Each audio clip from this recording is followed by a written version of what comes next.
List এতে বাংলাদেশের দ্রুততম 50 রেকর্ড গড়া পারভেজ ইমন আন্তর্জাতিক ক্রিকেটেও আধিপত্য দেখাতে চান।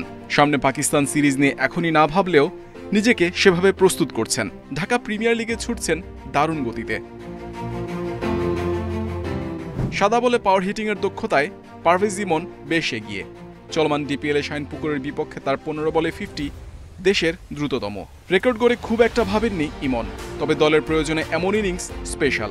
ফার্স্ট খেলার এরকম প্ল্যানিং থাকে না আসলে। আমি আসলে সিচুয়েশন অনুযায়ী খেলি, চেষ্টা করতেছি আসলে যেদিন যেটা ডিমান্ড করতেছে ওইভাবেই খেলতেছে। আমার প্রতিদিন এরকম, কালকে যেরকম স্ট্রাইক রেট ছিল প্রতিদিন এমন থাকে না। আমার ম্যাক্সিমাম 90 থাকে, 95 থাকে, এমন থাকে।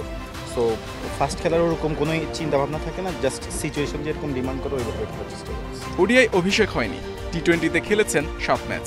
আপাতত ডিপিএলে মনোযোগী ইমন, পাকিস্তান সিরিজ নিয়ে এখনই ভাবতে চান না। হেভি ওয়েটটা আসলে হচ্ছিল আমার মনে হয় ইন্ডিভিজুয়াল ডেতে যে ভালো খেলে সেই হচ্ছিল ইম্পর্টেন্ট। সো হেভি ওয়েট আর না, সো আমরা ভালো করতেছি, যার কারণে আমরা এখন টেবিল টপার আছি। সো ইনশাল্লাহ আমরা চ্যাম্পিয়ন হওয়ার চেষ্টা করব।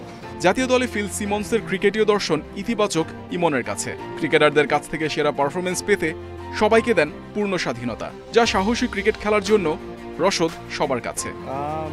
ভালো লাগতেছে, ও ভালো কোচ। সো কথাবার্তা বলতেছি বিভিন্ন ব্যাটিং টেকনিক, বা ও চায় আসলে আমরা যেন ভালো করি। সো বিভিন্ন টেকনিক নিয়ে ও মাঝে মধ্যে আমাদের সাথে কথা বলে। সো আমার থেকে ভালো লাগছে। সবশেষ বিপিএল এর দুর্দান্ত ফর্ম ডিপিএলও ধরে রেখেছেন পারভেজ ইমন। আন্তর্জাতিক ক্রিকেটেও ধারাবাহিক পারফরমেন্সের লক্ষ্য বাঁহাতি এই ওপেনারের।